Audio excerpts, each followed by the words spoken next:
Okay, ladies and gentlemen, hello and welcome back once again. It's Wednesday at 4 o'clock Eastern Time, which means it's time once again, one of the last times in the year of 2017 for Hot Technologies. Yes, indeed, my name is Eric Cavanaugh. I will be your moderator for today's event.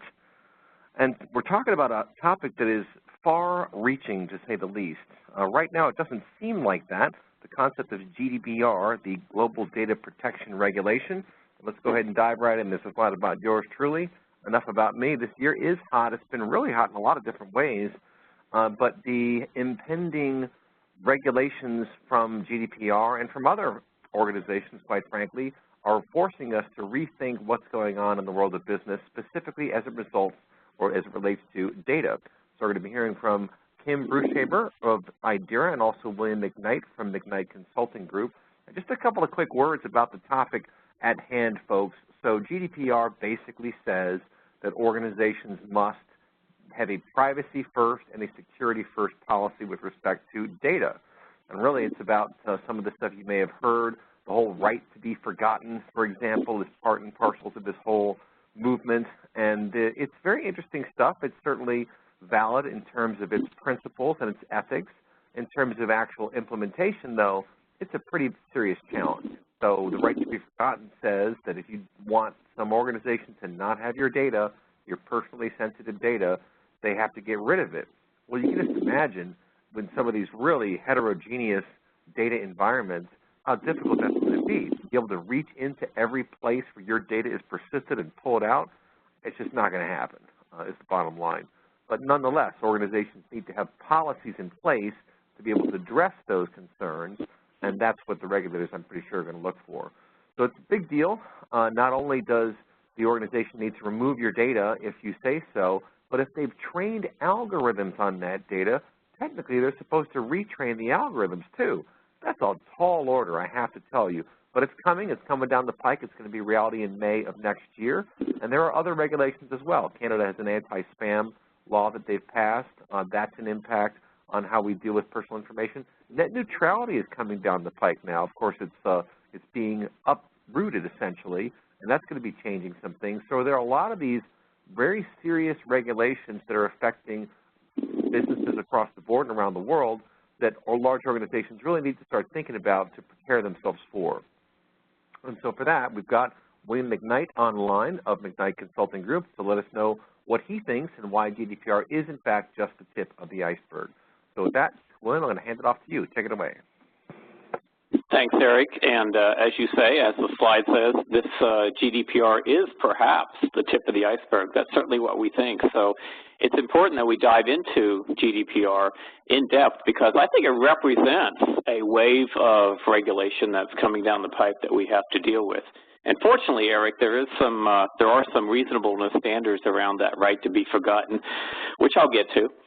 But nonetheless, in my walk this year talking about GDPR, I find that there's a lot of firms, especially U.S. firms, that are not prepared for this yet. So it is definitely hot and something that we definitely weren't thinking about a year ago when they were just trial ballooning some things. But now it's a regulation, and we have to deal with it by, as you said, Eric, May coming right up here. So not that far off at all. So it's a little bit about me. I'm going to come at this from the data perspective to let you know I'm a lifelong data person and consulting now for 19 years in the space of data, and GDPR is a lot about data.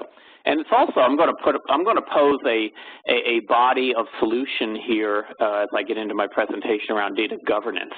And I've been obviously doing a lot of data governance programs, and I think that if you're aligned with that concept, you're doing some data governance, a lot of companies out there are going to be pretty far down the path, actually, to GDPR compliance. But there's going to be a lot that, and most, frankly, that are behind in governance and therefore quite behind in their GDPR preparation. So let's level set here and understand what GDPR is all about.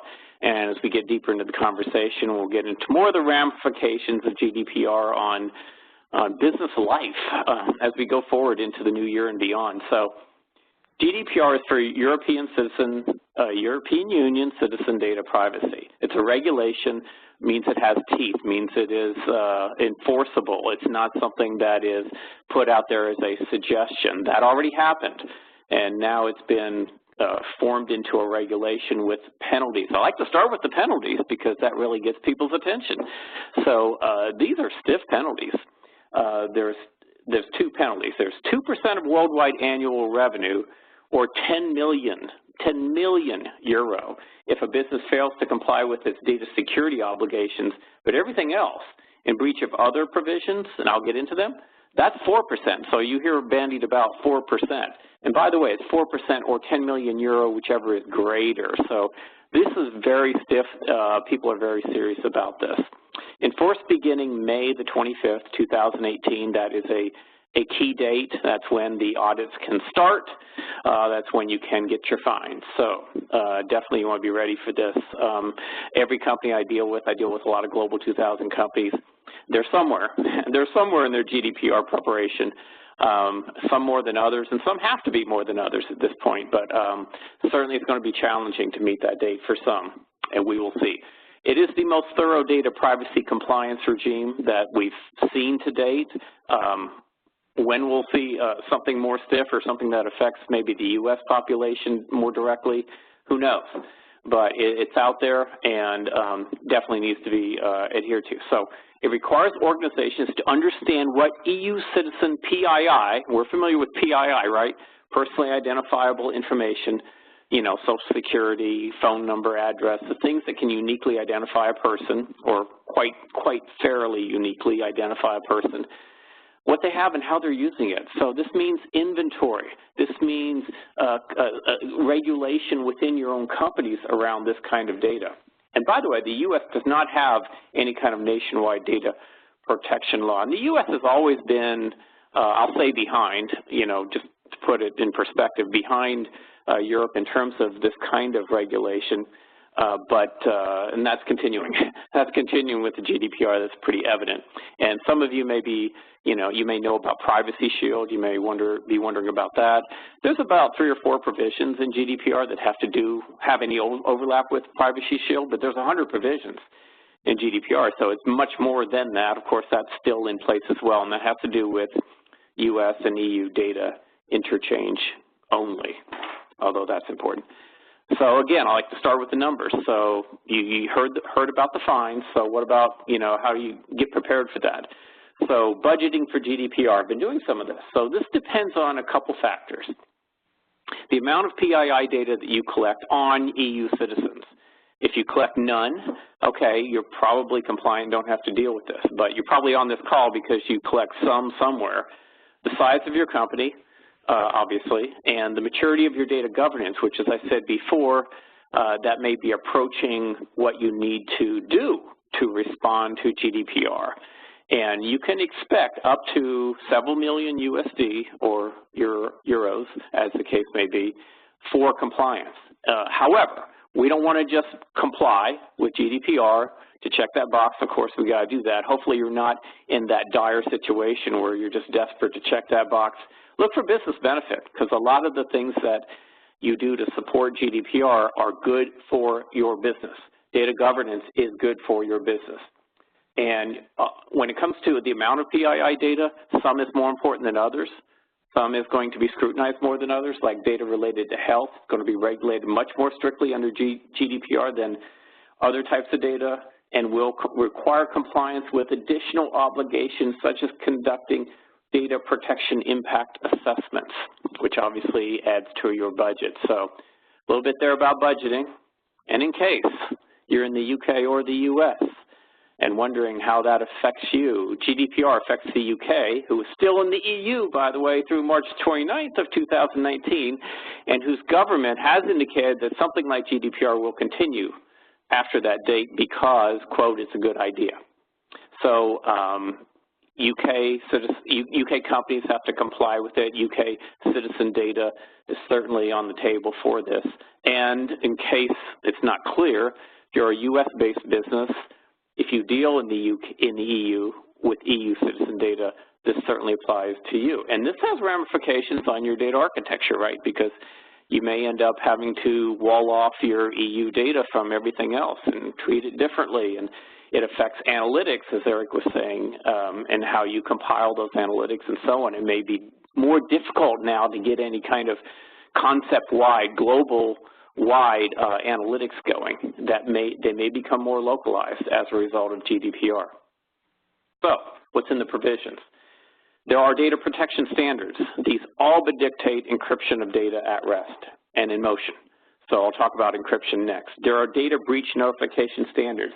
No more of this waiting for months, waiting for quarters to let everybody know. I think there was a big one the other day, and we found out, oh, it happened a year ago. None of that with GDPR. You have 72 hours. It's a name and shame policy. And hopefully nobody gets to that. Clearly some people will. Breaches will go on even after GDPR, of course. There are processes to monitor the location and quality of data. Sound familiar? That's really the heart of data governance, so hopefully you have some of those going. EU citizens have the right to be forgotten, as Eric mentioned, and there are some reasonability standards to this, Eric. You do not have to obliterate everything necessarily. If you may have to recontact that customer, that employee, you are allowed to keep certain aspects of their personal data. But nonetheless, those citizens have the right to be forgotten. But there can be no disproportionate effort, that's the language, on you, or harm to the company, that's on you, to be obliterating that data. So, I don't want to downplay it, but you also have to release copies of personal data that's been held, and you can only get that data under consent, and that consent must be given by people who are of a minimum age to grant such permission. Okay, that's a mouthful there, but that's giving citizens a lot of rights over their data. That's portability right there, in case that ever comes up. The right to be forgotten clearly, but also, and something that's not on my slide that's pretty important, is the data subject shall have the right not to be subject to a decision based solely on automated processing. And what have we been moving hard to? Automated processing, around loan acceptance, what offers we're going to give. So this all needs to be worked out in terms of how this is going to play out and how far this is going to go. But what this is essentially saying is transparency around why I got rejected, why I am being treated in a certain way by this company. This is a right now being granted to an EU citizen. So obviously there's some ramifications on how we do business. And hopefully you're seeing that GDPR is not an IT problem, not an IT only problem, right? All these business processes are involved. It will involve people from all across the company. The appointment of a data protection officer is recommended for those companies with more than 250 employees and who have, quote, critical mass with EU PII data. You can decide for yourself if you have that critical mass. Sometimes it's obvious, sometimes it's not. But there's a new role. It doesn't have to be a full-time role. The person can have other responsibilities, but I don't know, in some mid-sized and larger corporations, pretty much I think that this, adhering to GDPR is going to be close to a full-time role. I'd say start out that way and see if you can handle it, especially over the next year as you get your act together around GDPR. Once it's settled in, maybe you can slow down the work on this, but it's going to take some companies quite a bit of time. Allow individuals to see their own data and data portability, as I mentioned before. And this is not all new, by the way. But the right to be forgotten has actually been out there, believe it or not. The current EU rules already provide for a right to have personal data deleted or made unavailable. However, now it's part of GDPR is going to be enforced much more broadly. Data encryption. Encrypt your data at rest. Use standard encryption methods. Don't use your own homegrown or non-standard encryption. AES is one that we recommend quite a bit. And use cryptographically secure encryption keys. Change those keys periodically. Also prevent those keys from loss. These are just good encryption practices, but now they're coming to the forefront with GDPR. Okay, so therein lies the problem. I've only hit the tip of the iceberg. There's more provisions, obviously, to look into, but those are the main ones. Now, solution, data governance, the framework, GDPR compliance. At least that's the perspective that I'm putting forward here. Fortunately, there is an active, well-heeled discipline that can and does, when mature, address most of the requirements. And that's data governance, obviously I'm saying that. Governance programs should have a data glossary. And here, I am using data glossary in a generic sense to mean documentation across the board for your processes. This is foundational to serve the inventory needs of GDPR, which, as we have seen, are quite immense. The program, the governance program, should facilitate the data security protocols. And I underline that because that's not something that a lot of data governance programs are doing right now, but I think it's a logical place for this to be done because they're sitting on the program that's determining who are the business owners, who needs to see it, and then the next step is to be granting those permissions.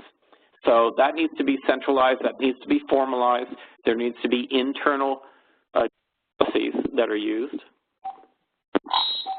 excuse me, and stewardship needs to be assigned to all elements to provide input to all of the above. Data governance can also be the facilitator of the business process engineering that is going to be required. Now, before I leave this slide, in pursuing the avoidance of the hefty fines, companies will be embracing sound business practices as a byproduct. And I like to say that it's more than a byproduct, but it's actually just good, sound business that can lead you in new places from a business perspective. Certainly, you'll get a lot of efficiencies for doing all initiatives across the board if you have sound data governance. That's what I've seen over the years. And by the addition of some of these things I'm mentioning to data governance, it will only get better. Now, in your business process engineering, we recommend you ask these questions across the board, hit every business area. What kind of data do we collect on our EU customers? I won't read them all, but some of the key ones here. Who has a need to see this data, and is that being followed? Who's the data steward for the data? Who's my go-to person in the business? And, oh, this is a big one. Do we share this data with third parties? Because just because you give it off to a third party doesn't excuse your liability around that data. That's still your data. That's still data you collected. And there are a lot of third-party contracts now being thoroughly reviewed as a result of GDPR. Do these systems have deterministic failures, meaning when they fail into a path that we have predetermined, or do they just fail, crash, burn, and we start from scratch digging in on it? So it's going to be obviously a lot better. It's a good practice already, but obviously a lot better for reverse engineering some of this stuff if you have great deterministic failures in your systems. And, oh, data retention. We've been talking about data retention forever. A lot of companies have policies. They don't all follow them, though. And obviously, famously in healthcare and financial, we want to keep data. We have to keep data for a certain number of years. And some of the analysts in these firms that keep data for the 7 years or whatnot say that, oh, after that period, I still want that data. And some of the lawyers in these companies say, but we need to get rid of it for liability purposes and so on. Okay, well, that cannot just simply sit there as an issue at loggerheads any longer with GDPR. We have to have the retention period, have it followed consistently across the board within the organization. And finally, how do you mobilize for a data breach? These worst-case scenarios that could happen to you. Obviously, we're trying to prevent them, but what if it does happen? How do you war room the thing and make sure that you're following now the provisions of GDPR in your response? Now, I'm a data architect, so I think about data architecture. If you are a US-based company with EU operations, meaning EU citizen data, you're collecting it, you will have to consider whether to apply the data protection standards to all data or just EU data. Yes, I have clients that are making that decision now. And as sound business practice, they might want to bring that over to the U.S. They may not feel like they have time, though. But that brings up bullet number 2. You may have to wall off EU data from U.S. systems if you cannot vouch that the U.S. systems will handle the data appropriately.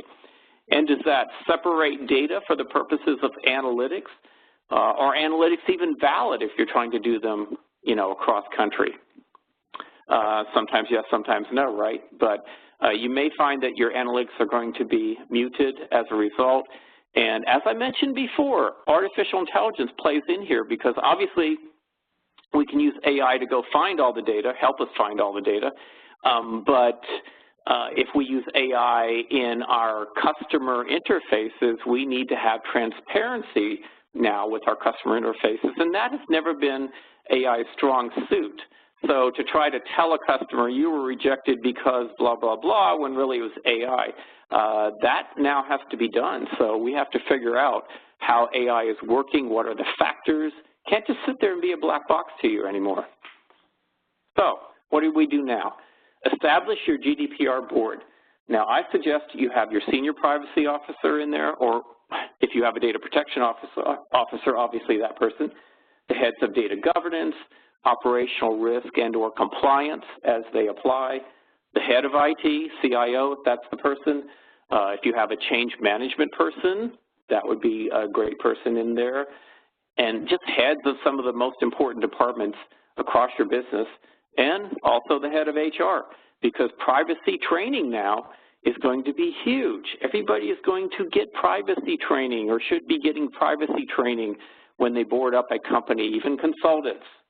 And so if you're not doing these things that you see here, you're going to have to move quicker than you would like to make the deadline. You also need to begin hoping that you're not one of the first ones to get audited because, frankly, there's a lot of work here if you're starting from scratch and you deal with a lot of EU citizen data.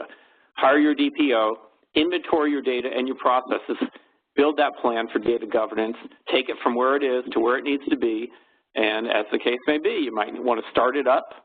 Craft your privacy policies and your policy notices. Privacy policies are internal, right? Policy notices go external. And we are seeing a culture starting to be created now around policy notices. So a lot of comparison being done and a lot of careful wording being done around these policy notices. Charter a GDPR compliance check for all systems, including new systems. You might have to sequence them and do them in some sort of, order of importance. But this is another way to tackle the problem, right? Look at the systems and what they're supposed to be doing and how they're handling this data. What does GDPR signal? That's what we're here to talk a little bit more about. I look forward to, what Kim has to say about this. GDPR is a shift in data privacy controls towards regulation. It's a trend towards transparency. I mean, it says so right in the provisions. We're creating this culture of privacy notices, as I talked about. That's a thing now. We're going to see conferences about privacy notices and so on. The GDPR shift is towards the fundamental rights of people. Open questions will be worked out. There's clearly open questions. I've left a few on the table here for us. Nobody has the answer. They're going to be worked out. A trend towards greater understanding by individuals about their data and how it's used. I think this has raised the awareness among the population of the EU as to the importance of their data and seeing that as one of their personal assets that they need to manage more.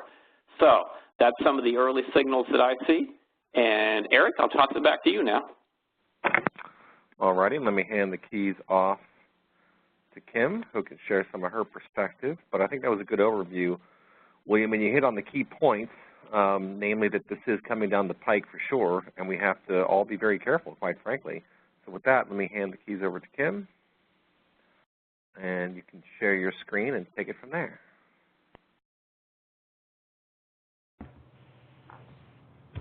Hey there, can you hear me? I can hear you. I was muted. All right, awesome. There you go.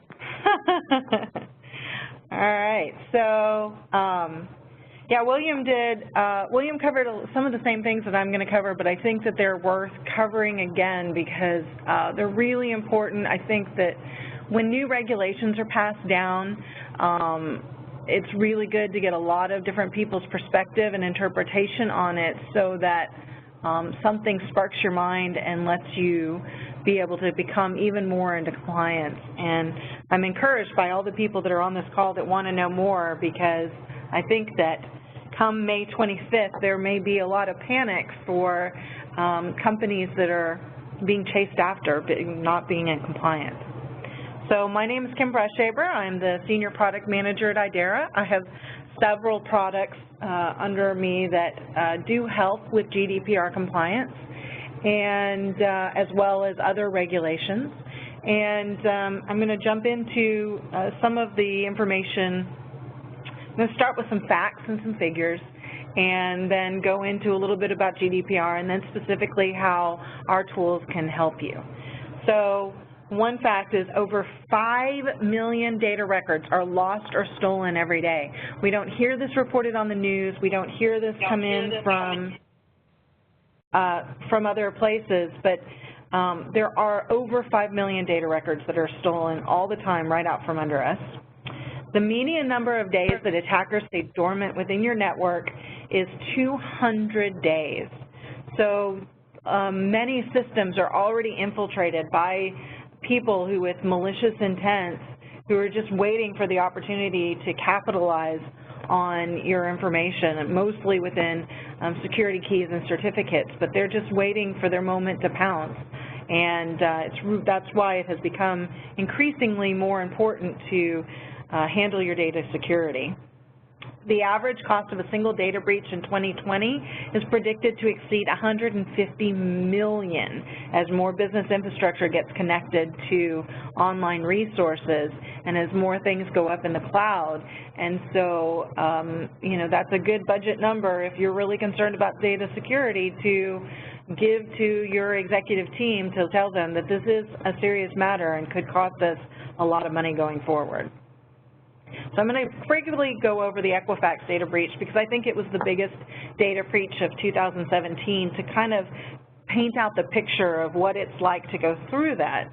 So the breach affected 145.5 million customers. Employees acknowledged the security issue with their web application 2 months before the breach occurred. So employees were saying this is an issue, and even a little bit before that was when the patch actually came out. It took a full day once the breach occurred to respond to it and take the web application offline. So because EQUIFAX did not have a defined data security protocol, it took them a significant amount of time to even figure out what was going on and then be able to take the system offline. 6 weeks after the breach, the public was alerted. And with GDPR, as we stated above, and I'll say it again, you have to report within 72 hours. And EQUIFAX would have had their hands tied and been unable to meet that compliance because they waited for 6 weeks to report it. And the communication to respond to the breach included a website that was not even owned by EQUIFAX.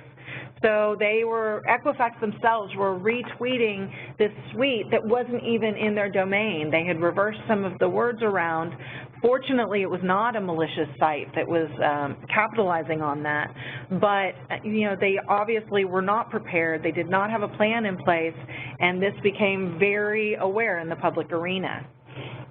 And EQUIFAX is not alone. There's over 25 very high cyber profile attacks in 2017 so far, and we still could find more before the end of the year. So companies really need to start taking this seriously because people are out there, and if you give them a reason to want to come at you, you'd better be prepared to be able to handle it. So some other data, facts, and figures. In regards to how individuals are looking at data security, by 2020 there will be 30 billion devices connected to the internet via, you know, our homes, via our wearables, via, you know, our phones, our tablets, and who knows what else may still come in the years to come. So there are lots and lots of devices that are left vulnerable to these attacks. 49% of Americans feel their personal information is less secure than it was 5 years ago. 73% of consumers in America want companies to be transparent about their personal data. And 78% of people claim to be aware of the risks in clicking on unknown links in email, but they click on those links anyway. I mean, that's over 3/4 of our population, and they're still clicking on the links even though they know it might be an issue. And 86% of internet users are actively trying to minimize, anonymize, and hide the visibility of their digital footprints. My stepfather likes to go out and create fake names when he's filling out forms because he thinks that makes him anonymous, but little does he know his IP address is also being tracked. So there's a lot of individual concern, and that's what's spawning a lot of the GDPR regulations and probably additional regulations that will come to follow. As far as the data security industry facts, 90% of the breached data records in 2016 came from government, retail, and technology, but 43% of cyber attacks attacked small businesses. So if you think, oh, I'm not a large guy, they're not going to come after me, there's still almost half of them that are going after small businesses. 75% of the healthcare industry was infected by malware in the past year, and 70% of the U.S. and oil and gas companies were hacked in the last year. So this is a significant amount of impact on various different industries that are up and running, and this number is only going to go up from here. Now, when you look at it from the executive perspective, 90% of CIOs admit to wasting millions of dollars on inadequate cybersecurity. They also, that 90% also say that they've been attacked or they expect to be attacked by guys hiding in their encryption. 87% believe their security controls are failing to protect their business, and 85% of CIOs expect criminal misuse of their keys and certificates to get worse. This is a huge number of companies that are looking at this data security issue, and the reality is a lot of them don't have very good solutions in place to even be able to deal with it when it happens, even though they believe that it will happen. So when we're looking at the preparedness of it, in 2014, 70% of millennials admitted that they brought outside applications into their enterprise in violation of IT policies. 70% admitted to it. And so there's probably even a greater number than that that actually did it. 52% of organizations that suffered successful cyber attacks in 2016 did not make any changes to their security in 2017. So even though they got attacked once, they still didn't go and shore up the walls. They're still just as vulnerable as they were before the attack. And so this really begs the question, you know, what do companies need to start doing in order to prepare themselves for these things? 38% of global organizations claim that they're prepared to handle a sophisticated cyber attack. So that's good. There's, you know, almost half are there, and I'm being generous with that. We're really only at a third. But there's still at least half that's saying, I'm not ready. If I get attacked, I'm not ready, and the hackers know it. 38% of organizations have a cyber incident response plan. So most companies are in the same bucket as EQUIFAX, where they don't know what they're going to do. If they get hit, they're going to have to react and come up with these things on the fly. And regulations like GDPR say you've got to have these in place. You have to have them published. You have to prove it to security auditors. And so hopefully with impacts like that, with regulations like that, we will be able to get ahead of this curve, and instead of being reactionary, we can be proactive in our pursuits. So let's talk a little bit about GDPR. Some of this William has already covered, but I'm going to go ahead and cover it again just from my take, my voice, my perspective. So a lot of companies that I talk to, they are like, I'm in the U.S., why should I even care about this EU regulation? And the fact that more people aren't buzzing and more people aren't talking about it, they think that it's only EU members affected. But I would ask you, if you look at this list, do you collect any of this data from EU members? If you collect any of this information at all, you are subject to the boundaries of the GDPR and as well as the penalties for not being in compliance. So I'm going to give you a second to just kind of absorb this and understand this.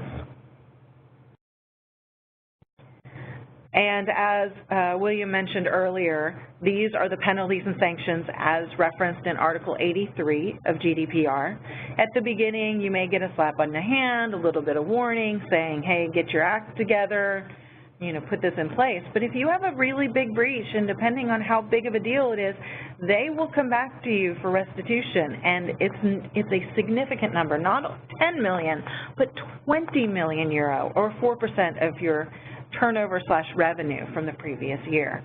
That's a lot of money. So this is a lot of budget to go at your executive teams and say, this is something we do need to start taking seriously and we need to take action on.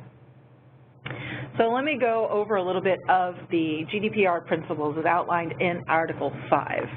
So one of the things that they say is that personal data should be processed lawfully, fairly, and in a transparent manner.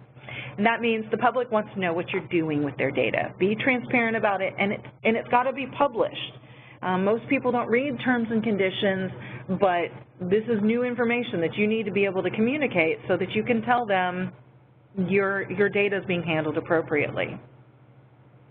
You need to, the personal data should be collected for a specified, explicit, and legitimate purposes.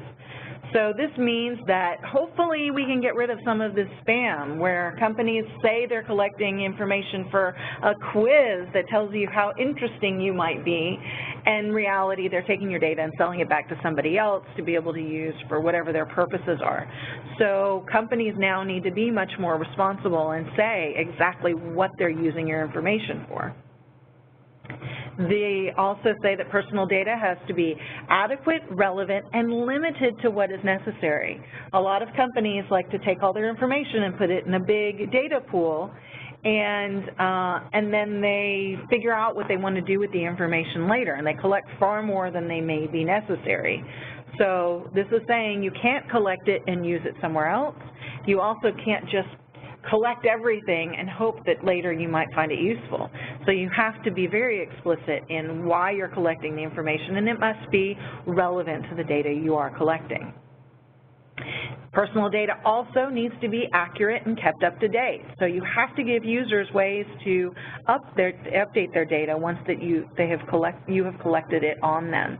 They need to be able to go back and say, you know, I had this opinion on some survey you asked me on personally identifiable information, and I want to go back and I want to change that and update it now. And you have to give them a way to be able to do that. Personal data has to be kept in a form which permits identification of data subjects for no longer than is necessary. And this is back to William's point that you can't collect this information forever. You have to come up with what you think is valid and necessary, and then after that, you have to wipe the data clean. It also has to be processed in a manner that ensures appropriate security, including protection against unauthorized or unlawful processing, accidental loss, destruction, or damage. So as I said before, it's time to get really serious about stopping those data breaches, because not only may you have injury that comes to your company in the form of the data breaches and the loss in revenue and the cost of shoring up your processes, but you may also have a pile of fines slapped on top of you from GDPR. So it's time to really start to get very serious about that. And I think that as GDPR goes into effect, companies are going to be faced with the hard reality. And luckily, those of you who are on the call today can start thinking about this and know how you're going to put these things into action. So GDPR also talks a lot about what the rights of individuals are. It's really looking out for the individual users. And so the first thing is the right to access your personal data. So users need to know what information you've collected on them as far as the personally identified information, and you have to give them a way to be able to access it. There's also a right to rectification, which is a fancy way to say, I need to be able to correct the information that you have on me. The right to erasure, which again, a lot of people are phrasing as the right to be forgotten. If an individual says, you know what, I no longer want you to know that I'm a super fun guy comic book collector, you need to get rid of that. I've got some friends that is teasing me about it, and wipe me off your list completely. And so you need to be able to do that. There's also the right to restriction of processing, and this means that users can limit the way that their information is processed. They can say, I don't mind you taking my information because I'm buying a new car, but don't use that information to send me emails and spam me on new deals every time new cars get released. There's also the right to data portability, which means that users should be able to get a copy of their data and be able to take it someplace else. A lot of organizations collect information, and that information has a stickiness factor. And now individuals can say, well, you know what, I want you to take all my information, and now I want you to give it to your competitor. And so I can move that over, and there's a lot of things to be thought about from a organization perspective on how you're going to be able to do that and what information you want to be able to collect and send over. There's also a right to object, and users can object to the processing of their data as well. And the right to not be subjected to a decision based solely on processing or profiling, automatic process and profiling. So this has a significant impact on B2B marketing. So if you're sitting there and trying to do A/B testing and trying to identify, is Colorado going to be more influenced by a message than California? Well, you have just done profiling by looking at one state versus another, and you have to look at how an individual should be able to opt out of that. So, given that we've got some scary things that are coming as far as data breach and how people are looking at their data, and we've got this huge regulation that's getting dumped on top of our shoulders, I'm now here to give you the solution on how IDERA can help. So Article 15 talks about how to control the exposure to personal data. You have to know who's accessing your data, how they're using it, how much data has been processed, and our product, SQL Compliance Manager, which I'm the product manager for, allows you to see who is accessing your data and how. So if you, SQL Compliance Manager is for SQL Server Solutions. If you have a SQL Server database, you can connect this product to be able to audit and look at this information so that you can be in compliance with GDPR and you know exactly how it's being used. You can also see data breaches before they happen, and I'll talk about that in another slide. There's also an article that says I need record of processing activities, so I need to log and I need to monitor my operations, and I need to know who's processing personal data and who has access to those systems. So SQL Compliance Manager maintains auditing of servers and databases, including security, DDL, DML, as well as define sensitive data. SQL Compliance Manager allows you to audit security access and login attempts, so you can see who's accessing information as well as who's logging in, whether it's a privileged user, whether it's a known user, or whether it might be a malicious user. Article 33 talks about the notification of personal data breach to a supervisor authority. You need to be able to detect those breaches. You need to have records to be able to assess the impact. You need to know how quickly you're going to remedy it. And in order to do that, SQL Compliance Manager allows you to set up alerts on your databases to be seen by who has access to your sensitive data, when they accessed it, what they accessed. It also allows you to rule out your normal privileged users from your audits.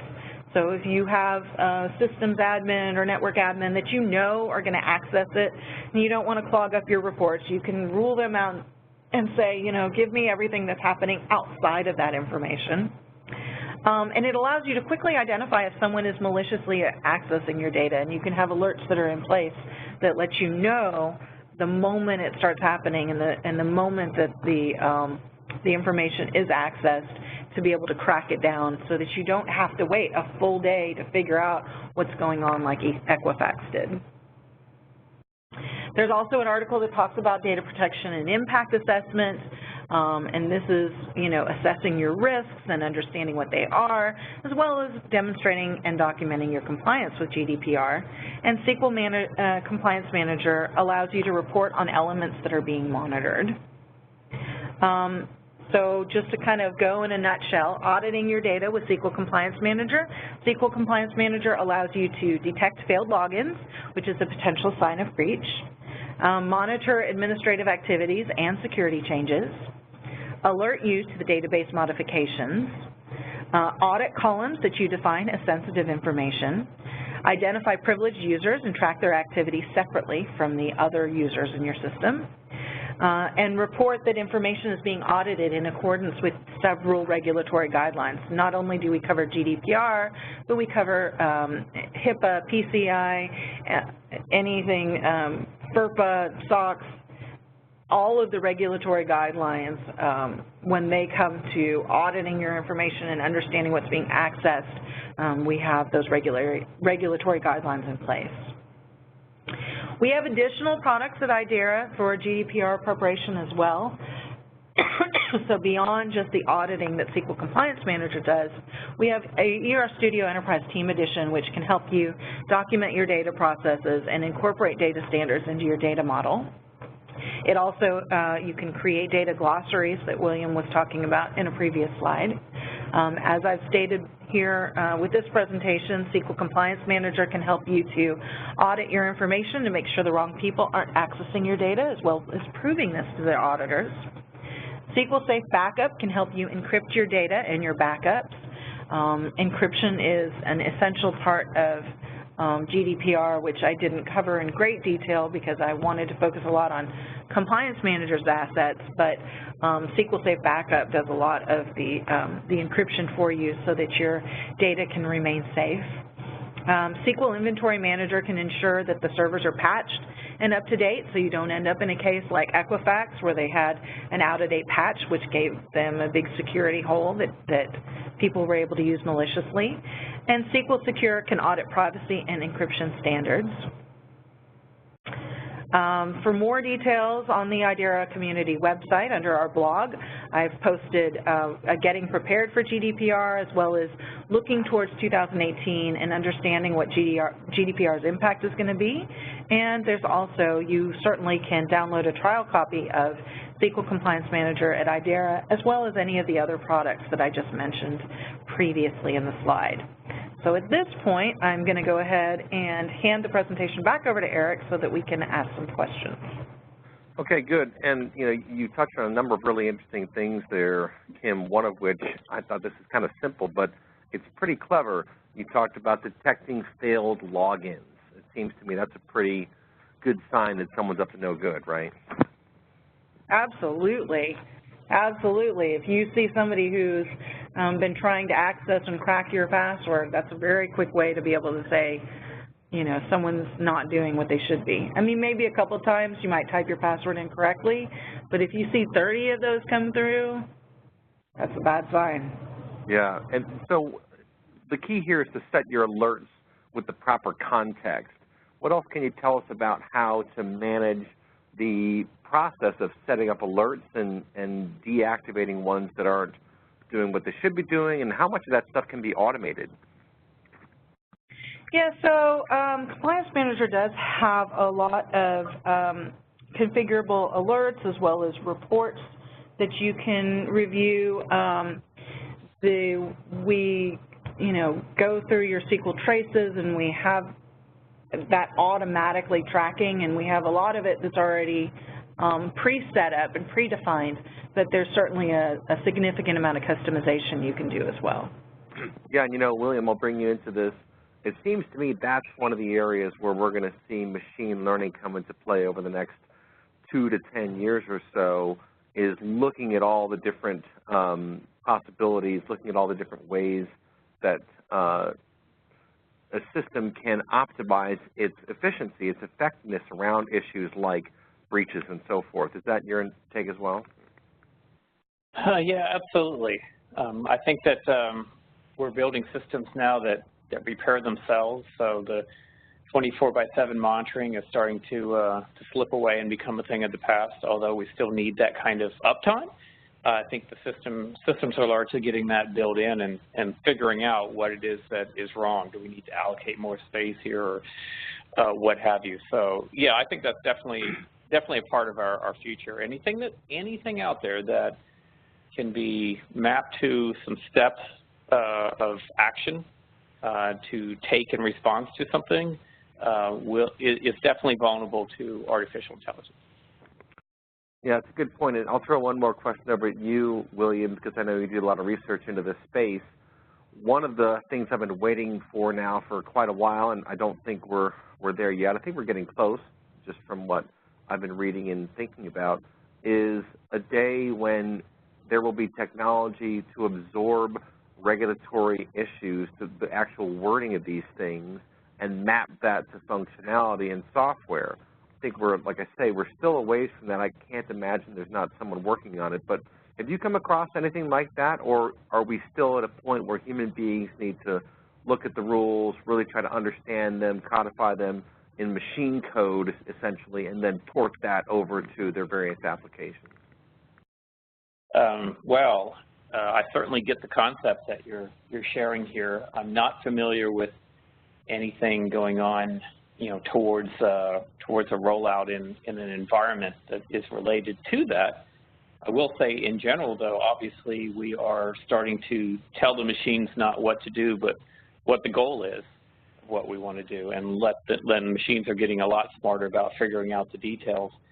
And I think once we get some more artificial intelligence in our organizations, that it is quite possible that new regulations can be developed in concert with the AI that's deployed inside of organizations, such that they can roll out in the manner that you described in the future. But for now, we're not acting with that. Here's the question I'll throw over to you, Kim, because this is kind of interesting too. You talk about the average latency, or the time that someone who logs into your system hides and just waits. Number of days that attackers stay dormant within a network before detection is 200. I'm curious to know what are your thoughts around how to improve that, first of all, but also, is there a way to use this kind of rule to explore your own system, to explore your own data, to do a better job of keeping these kind of folks out? Yeah, I think that obviously early detection is key.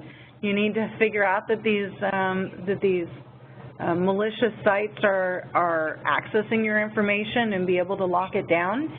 And I think that in the other slides where we show that most organizations don't have those policies in place, that's why they're sitting there. I think that if you actually had a policy in place to go through and lock down your access and make sure that the right people have access, make sure that you're rotating your keys on a regular basis and updating them, make sure that your passwords are being updated regularly, and doing those kinds of things, which seem pretty basic. I mean, right now, most organizations aren't even doing that. And to start to put those pieces in place will, help you to get beyond this. And it means that, of course, the hackers will get more crafty about it. But at the moment, it's easy. It's like, I'm going to look at the houses on the street that I feel like I want to break into. Well, those have alarm systems because they have a little alarm sign, and that one has dogs. I'm going to go to one that doesn't have an alarm sign, doesn't have a dog, and that's the house I'm going to break into. Well, they're going to find out the companies that don't have these patches in place, and they don't have the security in place, and they aren't updating their passwords, and they're going to go and hang out there, and they're going to, use your credit card on a gas station a couple times to make sure you haven't shut it down. And then when they can influence a big change, normally some sort of a political statement or otherwise is when you see them kind of pop their heads up. But you getting those policies in place, I think that at this point you take some pretty minimal steps to be able to get ahead of this game. Yeah, that's probably the best advice, right? And I always hear this when we talk to folks who are in the security space or the regulatory space, that basics will cover 80% of your problem, and that's a lot of ground to cover. So that's a good point. One of the attendees asked about if someone could expand on the business opportunities that could be mined from GDPR compliance efforts. I'm reminded, too, of Sarbanes-Oxley, and I guess, William, I'll throw it over to you. As a consultant, you're always looking for ways to help your client outside the scope of a particular project, right? Or at least if you're a good consultant, you're doing that. When you talk to folks about GDPR, what are the sort of ancillary benefits that you can tout that they will get if they engage in some project focused on that? Well, first of all, it's important to note that the idea behind GDPR is not full rights to the citizens and, at all in. There's the other side of GDPR, which is this is going to improve the trust that citizens have in our companies, and it's going to encourage them to do more business in the companies that are compliant. So that is there are those ancillary benefits of actually accomplishing your GDPR. Now internally, the data governance, broadly speaking, the data governance programs that we implement serve to facilitate all manner of initiatives really that are being kicked off within organizations. And today, most, by far, initiatives that are being kicked off inside of organizations, and I've recently been doing some planning for 2018 with many of them, they have to do with data, a lot.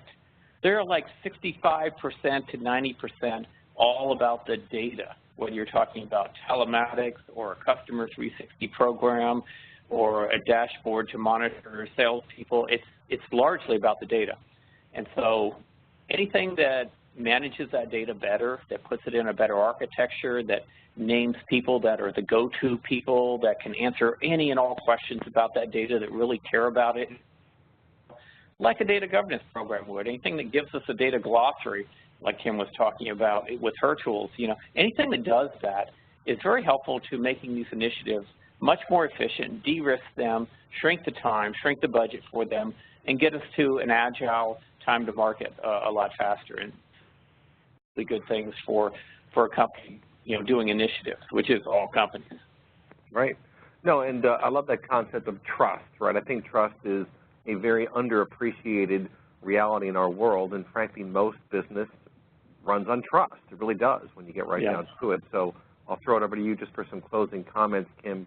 I think one of the key value adds here is improving trust and fostering a culture of trust, because that will not only have positive impacts on the company itself, on people inside the company per se, but also on what the public perceives, because that kind of thing spills over, it seems to me. But what do you think? Yeah, I think, when I talk to friends who work at Google or work at Facebook or, some of the bigger, really high-profile organizations, they are not implementing nearly as many new features as they are at implementing security protocols and performance and scalability issues, because they want their user experience to be one where they believe they can trust in that information. And I think that companies have that responsibility as we continue to go forward to provide that kind of trust. I remember when people first started putting, credit cards online, and people are like, oh my God, I'm not going to give that information out there because it's not secure. And now, your credit card goes to every which way because you, in theory, think you can trust the company because it's got a HTTPS certificate.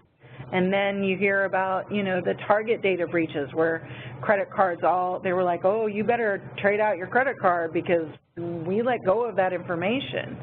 And I think it's a two-way sentiment. I think that individuals, while they want to be more trusting because it's a lot easier to be able to trust and have faith in these large organizations, the large organizations have to step in and put these pieces in place so that they don't they don't injure the individual and their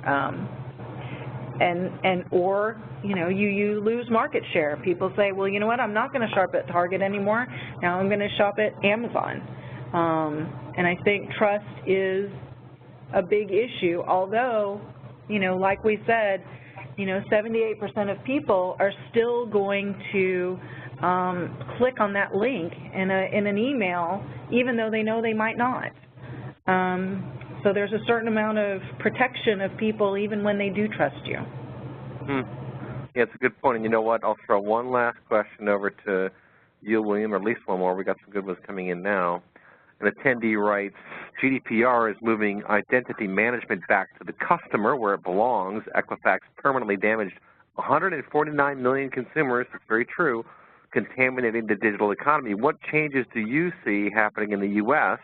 regarding customer ownership with respect to identity management? Well, we're always behind in the U.S. when it comes to this sort of thing, aren't we? So 149 million, I mean, that's no drop in the bucket right there. It's almost like terrorism, right? I mean, we're just so used to it. It's just happening all the time. I think something needs to be done. I like GDPR. I like the rights that it gives to citizens, but it doesn't seem to be a priority. There's a lot of other priorities, and I don't know where it's going to go. I think, as I mentioned in the the ramifications slide that I had, that this signals a shift towards more rights by the consumer over their data. When that happens here in the U.S., I don't know. It could be up to 5 years off to see something kind of commensurate to GDPR happening here in the U.S. It's just speculation at this point. Yeah, it's a really good point, and I think we are going to see more effort on this because, let's face it, we're moving to such a digital economy these days, and as a closing comment here, getting a tad philosophical, policy-oriented, this is what concerns me the most about the move to a cashless society, because when cash goes away, if that happens, then everything is digital, and every system can be hacked, and every person's identity can be stolen. So it seems to me that's a pretty big elephant in the room here as we look down the pike to the future of identity management. But this is all great stuff, folks, so thanks to William McKnight for his time and attention today. Thank you to Kim Brushaber from IDERA. We do archive all these webcasts for later viewing, so feel free to come back, usually within just a few hours, and when the archive will be ready. And with that, we're going to bid you farewell, folks. Thanks again for your time and attention. Take care. Bye-bye.